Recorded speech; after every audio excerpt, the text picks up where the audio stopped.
расскажите, что там было у пани? Я помню, был там сад, а мой батько был сторожем там. Этий сад тоді ж мало в кого сади були, то я пам'ятаю, що він пильнував там трошку. А мама робила у пані. То нам добре було, пані така була не скупая. Да я зараз вам розкажу. Наверное, пані наша була такою все. О, а це стол у кухні в нас ще пані подарила нам. І ще койку. Ну вона койку красиву подарила, дерев'яною. І такі гети біла звинчивались на винтиках в то время. И я помню, мы уже сюда приехали, и мы уже тут в проходной жили, через наш, не было квартир, мы через нашу квартиру ходили, там одни люди жили, например, там одни жили, а мы и тут жили, а тоді вже вони через нашу ходили. І знаєте, тоді як завелися у той койці, в тих винтах, эти блохи, чи що тут тобі було, я навіть не помню, то все мама ходила, дусту шукала, то все, а потім її викинула. И уже купили такую железную.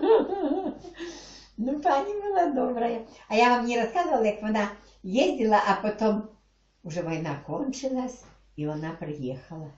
Не рассказывали. А, ну ты, хлопцы, что вы? А я зараз дівчинка.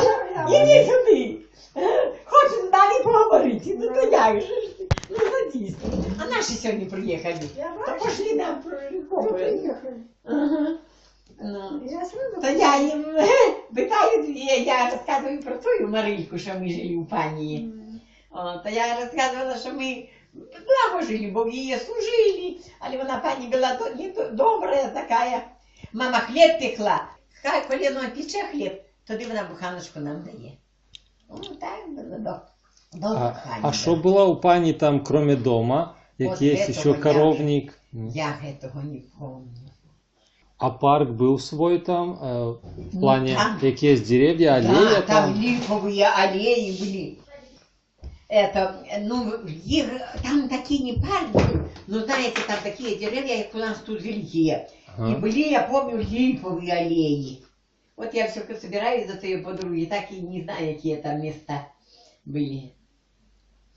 А после войны вы говорили, что-то там... Ну, а после войны, ну, уже она приезжала, пані, сюда. Приезжала, она подарила маме 2 кружечки.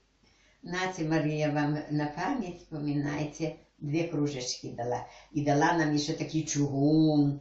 Еще что-то там нам давала. Это стол ее стоит, и койка у нас еще была, та его ще рассказывает.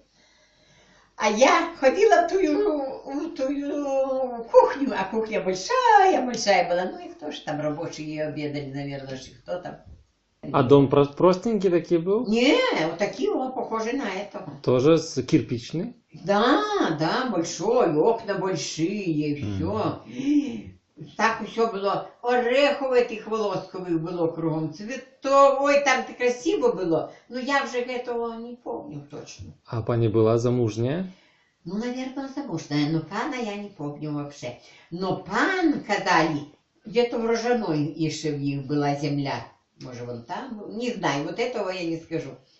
И эта пани, как приехала уже после войны до мамы и пришла до нас. Мама є, ой, пані, може ви молоко будете пити, може, що в нас корова є вже. А ні, Марійка, нічого. Але все ж мама її кормила. Я не пам'ятаю чим і як, ну вона кушала в нас.